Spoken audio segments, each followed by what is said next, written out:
Today on the Topping Show, Bud Light and Jack Daniels go viral, but is it for the right reason? Uber and Lyft CEOs try driving for the companies. Podcasters are wary of the video push. Tesla to cut prices. IRS to hire 30,000 employees. Texas Senate passes a bill to ban drag shows with children involved, as well as children body modification. And Dollar General is fined by the feds. All of that and much, much more on the Topping Show.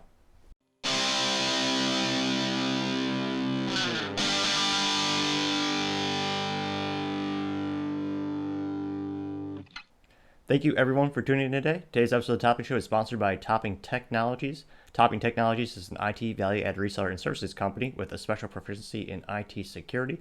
If you're a business owner or an IT leader, could use a little assistance, you reach them at sales@toppingtechnologies.com. Now, going on to the business part of the podcast, Uber and Lyft CEOs say that they've been driving for the companies. Uber CEO Dara told Wall Street Journal that he recently spent months operating as quote-unquote Dave K, driving for their company as in his used Tesla in California in a project he deemed to be called Project Boomerang. The goal is to experience the job firsthand as well as getting a better understanding of the post-COVID lockdown labor shortage, which is a good idea since you're seeing this trend more and more where CEOs are trying to get back in front of their customers and seeing their frontline employees so they could see what's really going on, boots on the ground. And it's good to see that. I think there's going to be a lot of positive changes. In corporate America, especially, depending on the culture of the business, there's a lot of disconnect from the frontline employee all the way up to the CEO. And there's always that inherent bias where everyone wants to look good. And that message, maybe at the bottom, might just get softer and softer and softer. And the edges are rounded more and more and more. So that by the time CEO hears a message, they might not think it's a big deal. And he might think, well, there's this couple of people upset, but it's not really that widespread, where in reality, at the ground level, and all the employees are furious about a situation or they're concerned about a certain customer situation. So it's good to see they're getting their feet back in the cars, I guess in this case.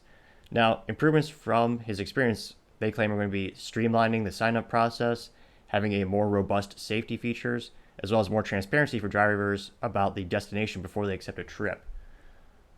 Which I don't know how that wasn't already a thing.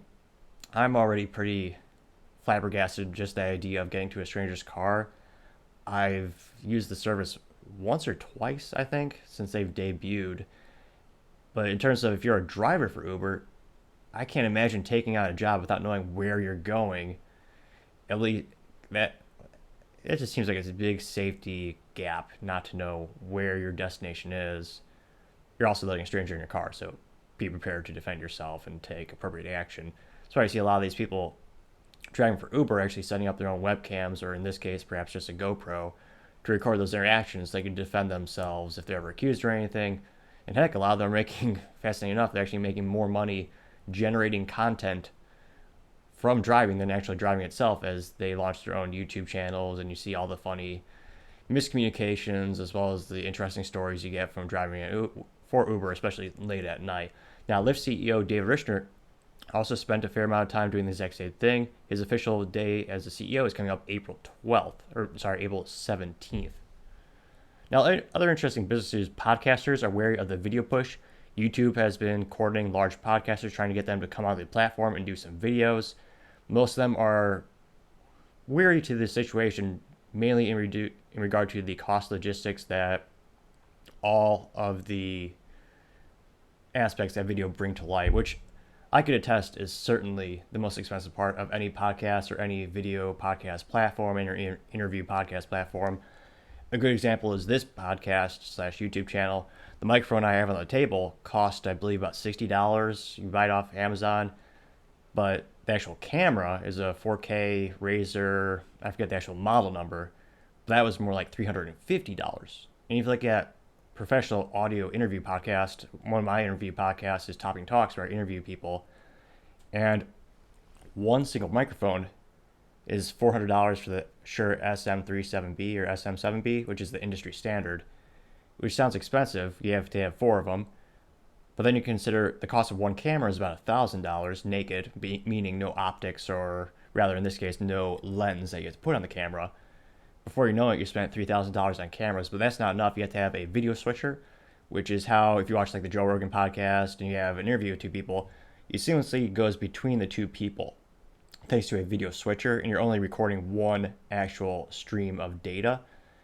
The alternative is to go to Best Buy, buy 4 cameras, and you all record to SD cards, and then post production you actually edit and you splice in each of the video feeds. That makes the editing process extremely prohibitively expensive. So you have to have a video switcher, you have to have the cameras, you have to have soundboard, you also have to have a recording media device since it doesn't just record to an SD card. You actually have, in my case, a rack-mounted DVR, glorified like you used to have a TiVo, where that data is streamed to record it on SSDs. So the cost usually is 4 to 5 times as much spent on the video than the actual audio.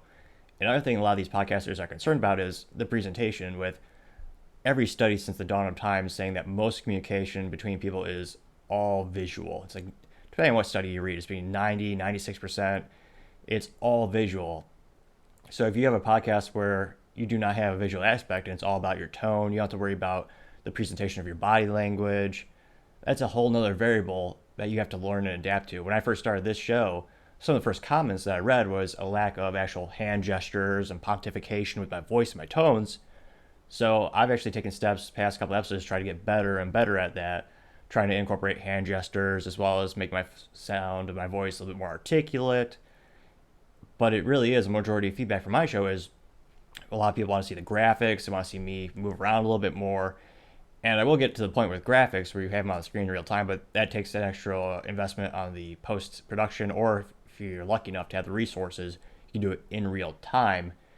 And production will get there, but it's also one of the things where a lot of these shows, you lose money for quite some time. It's called a sunken cost. You can offset it by having sponsorships, hopefully, to help offset the investment needed, not only for the materials, but also for the time invested to write the show. So I'm not too surprised that YouTube is trying to get these awesome content creators, but it'll be interesting to see what additional spiffs or compensation YouTube might have to offer them in order to incentivize them to make that large investment, not only in terms of regards of the hardware required, but also in terms of what lessons they might need to take for maybe a visual coach or someone a speech coach that could help them with the visual aspect of the show. But podcasting has become increasingly popular, more and more people tuning into it. So the category is only going to increase in popularity. I'm not surprised Google wants a piece of that. Now, other interesting businesses, Tesla is cutting the price on all their models, which is fascinating to see because the longest time I've known them, they're a premium brand. Traditionally, they usually don't cut costs. They have a couple times, but it's not the traditional business model they go for. So the Tesla is going to cut the price of their model entry vehicles on the Model S and the Model X by $5,000 a piece. So the new price is going to be $84,990 and $94,990 respectively. Now, last month, the automaker slashed the prices between 4 and 9% on the Model 3 and Y, I believe, between $1,000 and $2,000. And although it does seem bizarre because they haven't done a lot of discounting before, traditionally they've done it, one, for tax incentives. For everyone who's buying a Tesla, part of the reason they're buying it is because they have the offset in their income tax. I think the tax credit, last checked, was about $7,500. So you get to deduct that respectively on your taxes when you submit them. And it's also, if you read Elon's book, I forget the actual name, it's Elon Musk by the author is Ashley Vance. And I think that's an exclusive interview. So you actually had access to Elon. There's a lot of direct quotes in the book. If you read about the Tesla part of the book, the whole vision of the company was start with a premium brand, get a sports car version, because people who are sports enthusiasts usually are a little bit more forgiving when it comes to manufacturer defects. They know it's a new product, it's more innovative, there's going to be some quirks and features, as Doug DeMera might say. But the long-term goal of Tesla is to get the price point down where everyone can afford one. And thanks to economies of scale, they're making more and more of these. You can decrease the cost per unit. They might be at the point where they actually introduce a quote-unquote entry-level vehicle, though VW a couple weeks ago did introduce theirs, I believe it was sub $30,000. So it'll be a tall order to see if they can compete on that. Now, other interesting business news, which is actually going to move into the culture part of the podcast, and one of the most fascinating things I've seen in advertising in probably the past 10 years in terms of something that immediately went viral, for better and worse, with two opposing viewpoints and people on all sides of the aisles getting arms up in the air, flustered, confused, happy, sad about beer, which I would have never thought possible. So Bud Light recently chose Dylan Mulvaney as their sponsor. Now, a lot of people are starting to protest that I'll explain why that might be problematic in terms of your approach. Make sure you know who owns them. Now, Bud Light is currently owned by InBev, which is one of the largest, if not, I believe, the largest alcohol holding company on the planet. They're based in Belgium. They own about 50 beer brands. 50. Now, I looked for the list because I'm fascinated by who owns what, and I looked at a list of 50 brands. These are the ones that I think most people will recognize. So you have obviously have Bud Light, but you also have Budweiser, Natural Light, Rolling Rock. You got Goose Island, Shock Top, Corona Light, Corona Regular, Stella Artois, Foster's, Victoria Bitter, Modelo, Bass, and many others. And if you go look through the brand, I mean, Foster's is Australian, Victoria Bitter is also Australian. I think Stella sounds European, and a lot of those are also American. So they have a global footprint of all these different companies. They're all held together by InBev. Now, Anheuser-Busch's marketing manager, Alyssa Gordon-Heinerschild, she brags on LinkedIn that she is the first female to lead the largest beer brand in the industry. Also uses she, her pronouns in her bio. And as far as my research shows, she is the one who's behind this marketing initiative. Based on her age and demographics, this marketing initiative might make more sense. Now, she is part of the Gen Z, or I don't know what we call it, my generation, the younger generation who appreciates things that are viral on the internet and culturally popular. Now, Dylan Mulvaney is known as a trans influencer who is a male actor, and then he started a vlog where he transitioned to a woman describing how everything was different and all the activities. Some criticized him as going and portraying a woman in a stereotypical fashion. One of the interesting episodes he posted was saying a day as hiking as a woman, where Dylan actually took heels, wore them, and hiked in the forest, which I did ask. I did some research. My mom and my sister, they have never done that. Anecdotal evidence, I know. Now, Dylan is extremely viral in terms of, he has, last time I checked from this morning, 10 million TikTok followers and has received more sponsorships than I could count. So one of the most popular vessels for marketing your brand. Dylan was also invited to the United States White House to meet the president, something which used to be reserved for the most prestigious situations. Think about your veterans, your Purple Heart awardees, all the most prestigious folks in the world. That used to be reserved for those people. Now, Dylan's estimated net worth is $2 million, has endorsement deals from Kate Spade, Ultra Beauty, Haas Labs, CeraVe, Crest, Instacart, and more. So more sponsorships than I could possibly sponsor, though I would also argue the best sponsor of all time is Topping Technologies. You need technology. You're a business owner or an IT leader? They can assist you. Sales@toppingtechnologies.com. Now, it is estimated that Bud Light paid Dylan $100,000 to hold a beer can with Dylan's face on it. Now, the can was not, this is another tricky thing about advertising. I looked into it. The can is not on store shelves. It was a promotional can given to Dylan with his face on it. And the can noted, celebrating 365 days of being a woman. Imagine getting paid $100,000 to hold a can of debatably beer. Allegedly beer. I did some research. I did some taste testing probably about 13, 15 years ago when I was in college, and it was pretty close to water. I prefer spirits myself, but $100,000 for a picture says something. Now, Bud Light made this sponsorship, and it's caused something very interesting. More people have spoken about Bud Light in the past week than the past 10 years. I think the last time I heard about Bud Light, they had a beer commercial in the Super Bowl, which debatably, I don't even know if that was done internally with their marketing department. A lot of those commercials are hired out by contractors and agencies, but they had the beer light fridge, or the magic fridge. And the guy went to the fridge in his apartment. He would open it, there'd be Bud Light, and he would close it, and his friends go, "What is that?" He goes, "It's magic fridge." And every once in a while it turns around, and his neighbor wanted to hide the beer or something from his wife. So every couple months they would turn around, and these guys in the random apartment would open the beer and be, "Oh, all the Bud Light," which is perhaps not as effective as it could be because I could barely remember it. But the concept was cute, entertaining, and interesting. And for the longest time, Bud Light was predominantly, if I could for my research, used by frat boys, I want to say blue collar workers, folks who grind out, frontline employees. It's kind of portrayed itself historically as the average man's beer if you look at a lot of their marketing materials from the past. Now, it's interesting. It looks like they're trying to expand more into the LGBT community, although some other people also debate if the trans community is separate than that community, but then other people say it's the same. It's a lot of interesting cultural things I'm still learning about. Most of my background coming from business, and although I am fascinated by this marketing phenomenon. Now, in response to this, they're already having boycotts. Most makes sense. Some of them are, these are the country stars. So Travis Tritt, Kid Rock, who actually, I don't know if that's country. I thought he was rock. What? He's, and then John Rich. And you also have several bars as well as distribution centers that are boycotting the product, saying that they're no longer going to carry it once it's sold out.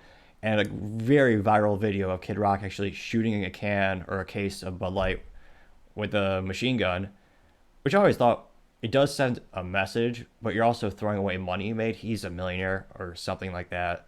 So it doesn't have any effect on his pocketbook. But I'm always fascinated by like average people who they hilariously is when they buy the product just to destroy it, when they literally just gave their money to that company.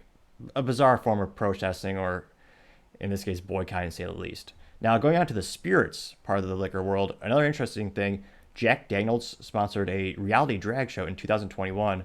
Now, their marketing must have been subpar. I never heard about this. And I talked to anecdotally a lot of my friends. None of them had heard about it. So I don't know if there's just not enough marketing dollars put behind this to propel the idea, but it was produced. Now, Jack Daniels, fun fact, was founded in 1875 by Jasper Newton Daniel, nicknamed Jack. And it was founded in Lynchburg, Tennessee. He learned how to make the whiskey from a local preacher in his town by the name of Dan Call. Now, since then, they have been sold out to a parent company. The parent company is now known as Brown Forman Corp. That's Brown-Forman Corp. And they own everything from Collinwood Whiskey, Woodford Reserve, Old Forester, Ford's Gin, and a couple other ones that I didn't recognize. Now, this took place back in 2021. They sponsored a TV reality series called, I had to squint at some of my notes, Drag Queen Summer Camp.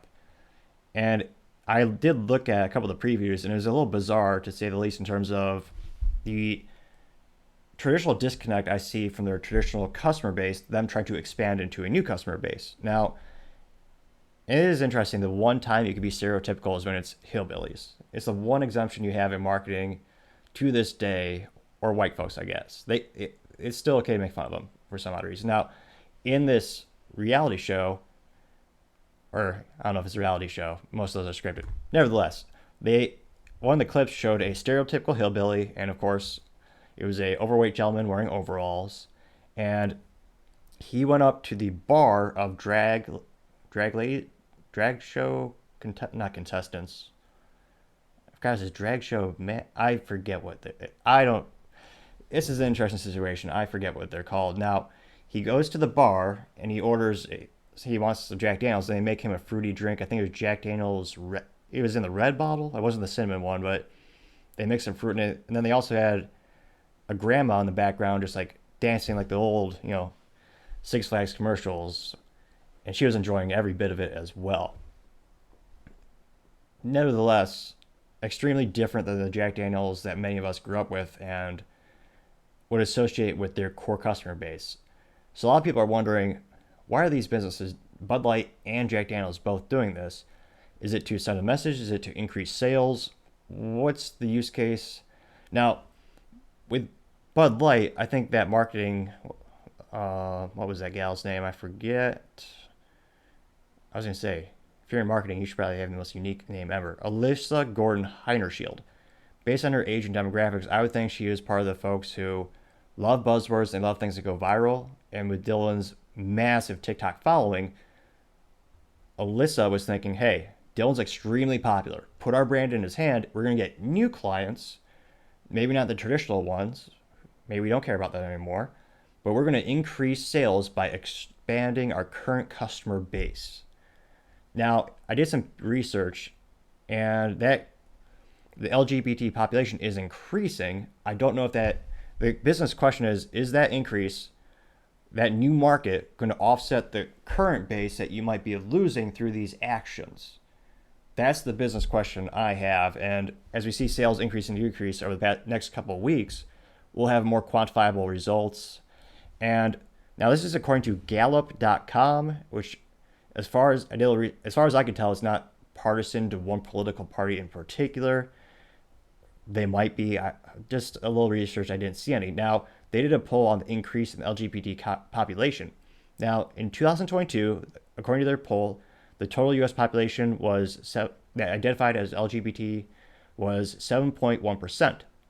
Now, that number is double what it was in 2012. So the customer base is expanding exponentially. Now, they did a little poll in 2021 of 12,000 United States adults, and here is where maybe these businesses think this is the future in terms of the demographics. If you look at Gen Z, which is born 1997 to 2003, the number of people who identify as LGBT is 20.8%. Now, if you look at millennials born 1981 to 1996, that's 10.5%. If you go to the generation born between 1965 and 1980, it's 4.2%. And if you look at the baby boomers born between 1946 and 1964, it's 2.6%. And you have the traditionalists who are born before 1946, that's 0.8%. So if you look at the generations, it's quite literally doubling the size every generation. So from a business perspective, it's debatable how many of these businesses are authentically into these initiatives or if it's just pure fiscal gain. But every generation, that number is doubling. There's a lot of questions of why. I've gone down the rabbit hole of researching that particular topic, trying to find some unbiased source. And maybe these businesses think that, well, maybe if you look at the trend, historically, every generation it doubles, we could be that premium whiskey, or I almost said premium with Bud Light, which would be the most inaccurate description ever involving beer. So they certainly are the premium, but maybe they'll be the volume sales for the LGBT. Although it's also noted that other brands already cater to that community. And if you look at how many times they post and how many times those other brands, I believe it's a Coors Light. Now, they actually already, they don't have a monopoly on that community, but they've advertised more to that community than Bud Light. So even if Bud Light thinks it's a good idea, they're playing catch up. They're not necessarily being an industry leader in that regard. Now, it'll be interesting to see how the boycotts pan out. Now, traditionally, conservatives are piss poor when it comes to boycotting, for better or worse. I would say for worse, because they're not getting their political points across. But there have been some reports on some people that are canceling their contracts. We'll have some more quantifiable data tomorrow. Now, if you look at the past of conservatives trying to protest, it was a little while back then they had Coca-Cola. They had their diversity training, and it was leaked. And I believe it was by Robin DiAngelo. And the training, and this is a Fortune 500 major brand, been around for 100 years. They had their employees taking training which said, quote, "Be less white," unquote, which is one of the most racist things I could possibly think of, and is even more ironic and hilarious as taking place in an HR diversity training. If you switch that with any other race, it's abhorrently disgusting, as it is just to say, be less white. That's disgusting. Also, unquantifiable. If you're giving someone a goal or training, give them quantifiable numbers. That's what I always tell people, regardless of what you're doing in life, quantify everything you can. Now, Matt Walsh, who's a conservative commentator working at the Daily Wire, he tweeted, "Here's what we can do. Pick a victim, gang up on it, and make an example of it. We can't boycott every woke company or even most of them, but we can pick one, it hardly matters which, and target them with a ruthless boycott campaign. Claim one, scalp, and move on to the rest," unquote.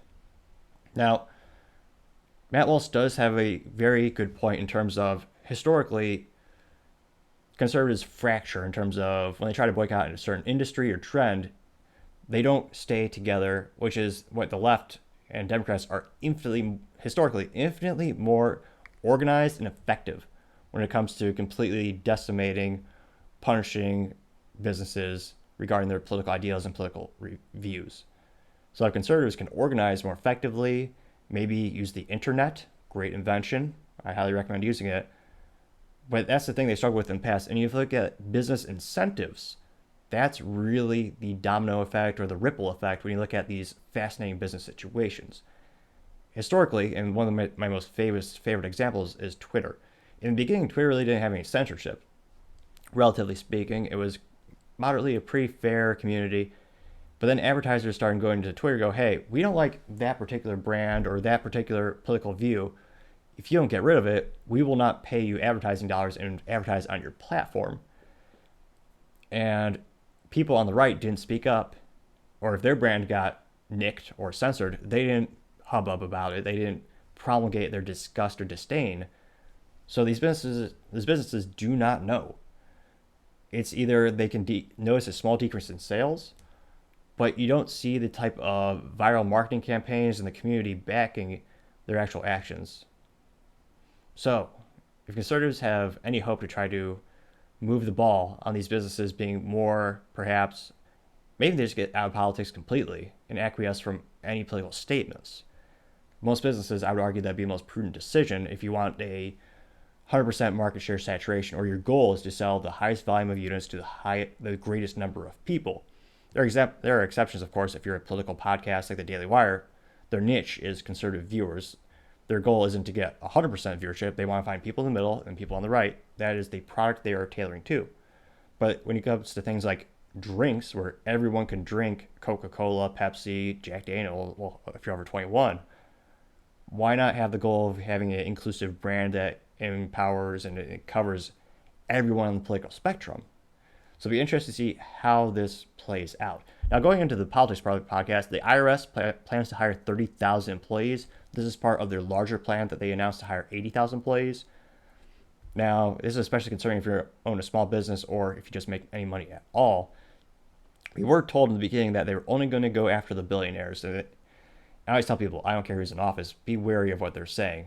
If someone says they're only going to go after the billionaires, that's ridiculous. If you look at any historical government actions, initiatives, it's never isolated to one category or one group. If you look at one of my favorite examples is the federal income tax, which used to not exist for most of the United States history.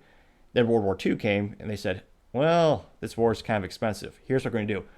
We're going to have it voluntary. If you want to, put forth your tax dollars to help support the United States in this endeavor, you can do a federal income tax. Then we'll get more involved in the war. The feds go, well, here's the thing. This is very expensive. We're going to start a federal income tax. However, we promise it'll go away after the war. And then the war stopped, and the government goes, hey, this is a lot of money, and we still have to pay for some of the stuff we bought for the war. We're just going to keep this initiative for indefinitely. And the same thing happened throughout U.S. history. One of my favorite examples being the Midwest with the Chicago toll system, which, of course, at the beginning they said, oh yeah, we're just going to have toll, but just to pay for the roads. But it'll go away eventually. And of course, it only went up in price again. Fun fact, if you're out of state and you forget to actually pay cash, or you have like out of state toll tag, or you have someone tag you in their system, it's $25 per toll instead of the standard, I think, $2.75 or $3. Nevertheless, taxes seem to never go away, only increase. So we said this only going after the billionaires. Now, keep in mind, according to Forbes, in 2022, there are only 400 billionaires in the United States.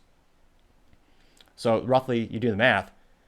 That means if you believe them, they're only going after the billionaires. That's 200 employees per billionaire. And even if the billionaire has 50 LLCs or 100 LLCs, do you really think they're going to put all those resources on those 400 people? No, they're coming after you and I, or you and me. I forget. I'm not a grammar expert, though I try. Now, it's also one of those concerns where during one of the greatest times in inflation, 40-year high inflation, businesses are closing, people are struggling, you're going to have less money in your pocket because there's going to be more audits. And audits can literally put a business out of business.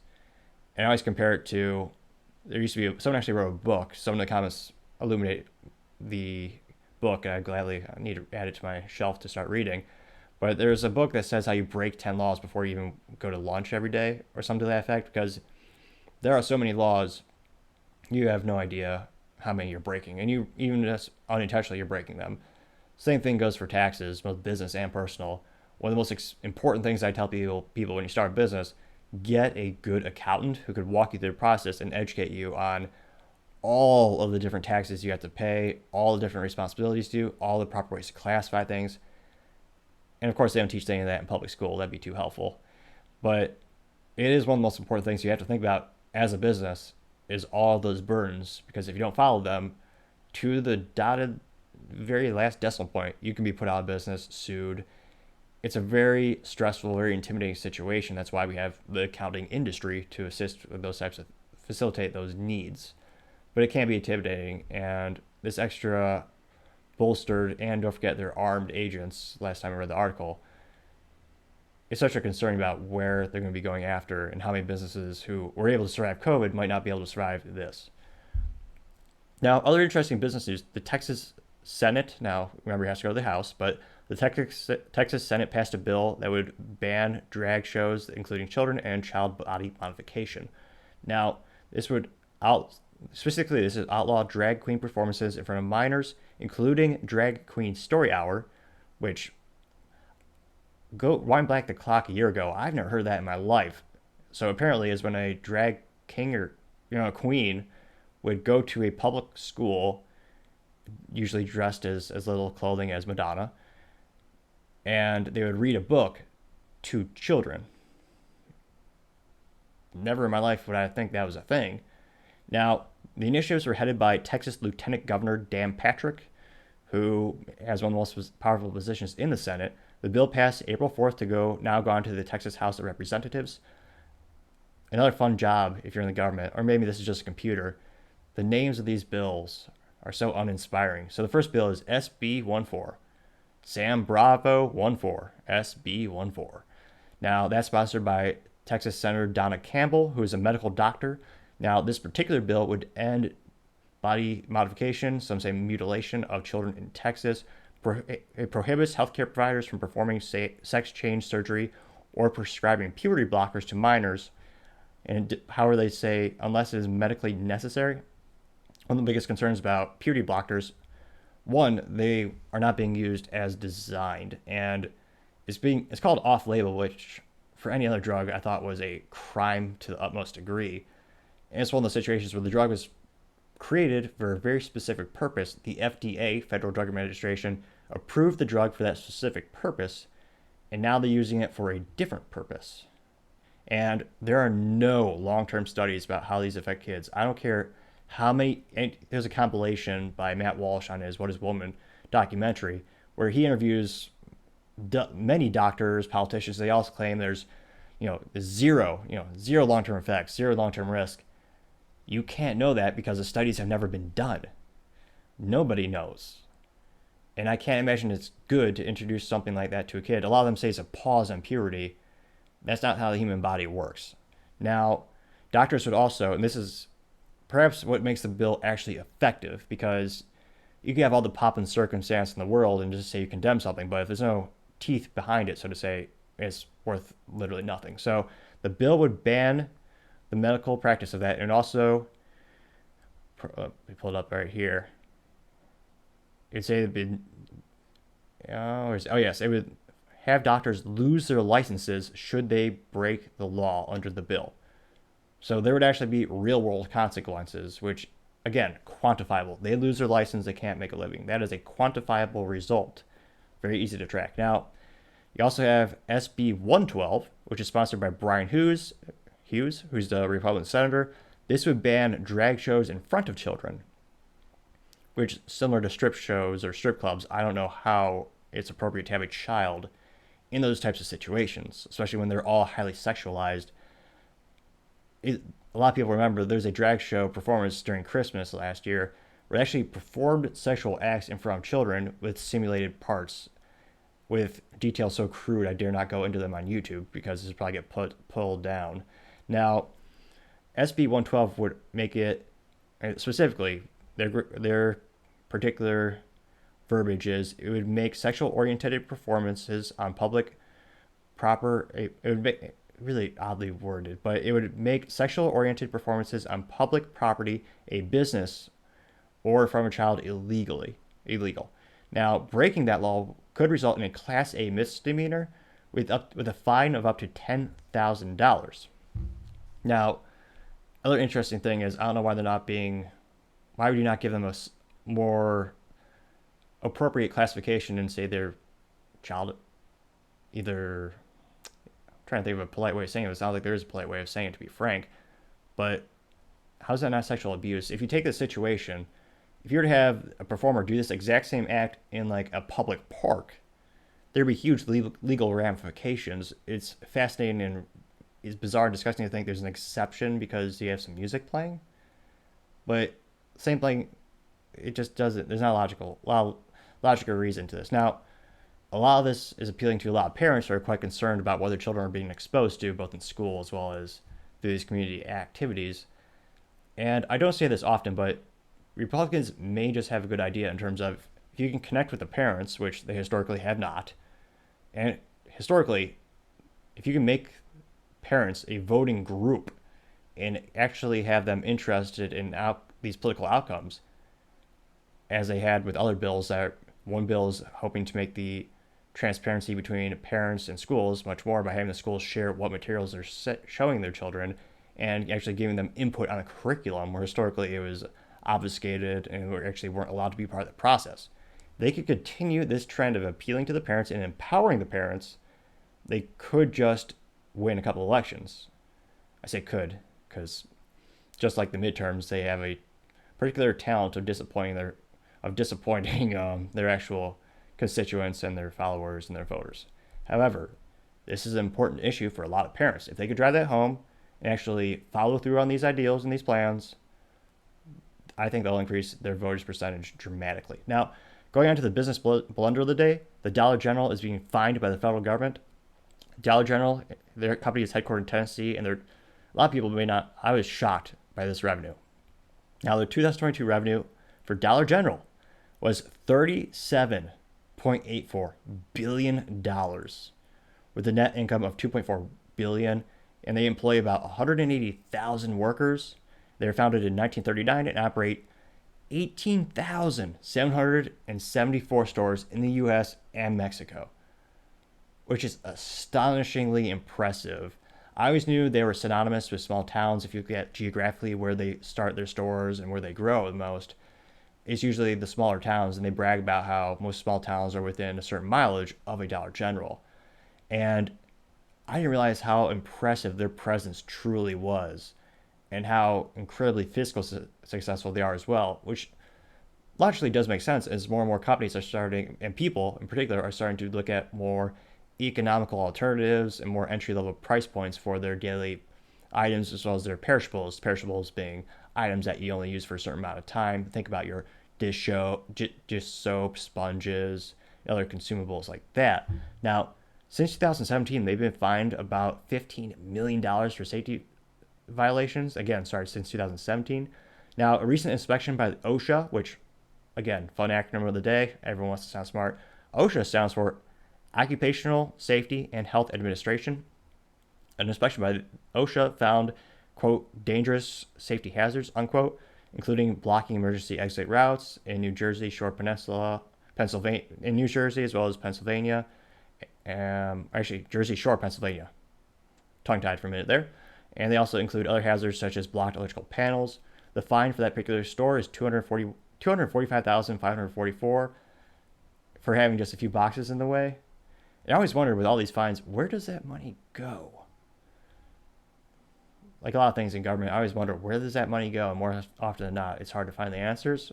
Again, if someone knows, gladly put in the comments. I'll read it, I even like and reply to it. Now, I always tell folks, shopping at Dollar General is fascinating and fun because you can find some good deals. But you have to kind of treat it like a college track experience or high school track meet.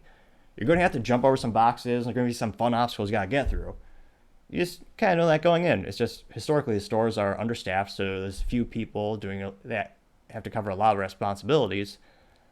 And this isn't particularly unique to Dollar General. The Dollar Tree also have an instance where a lot of the boxes in the inventory isn't in the back. A lot of it is in the aisles. And it's one of those situations where employees have multiple responsibilities. So you might have an employee unpacking a box, but a minute later, a client's trying to check out and they have to go rush to that register to facilitate that customer's needs. but it still is a lot of fines, and those fines are starting to add up. Now, it'll be interesting to see how things proceed. Maybe they make a couple changes, but getting fined by the feds and having your name in the newspaper like that, or more accurately, the internet like that, that's surely the business blunder of the day. Thank you so much for tuning in today. Cannot thank everyone enough. Don't forget, you'd like to see more content like this, to like, subscribe, and comment. Also, don't forget to tell your family, tell your friends, tell your coworkers, tell your enemies, heck, tell anyone and everyone to stay safe and fight the good fight.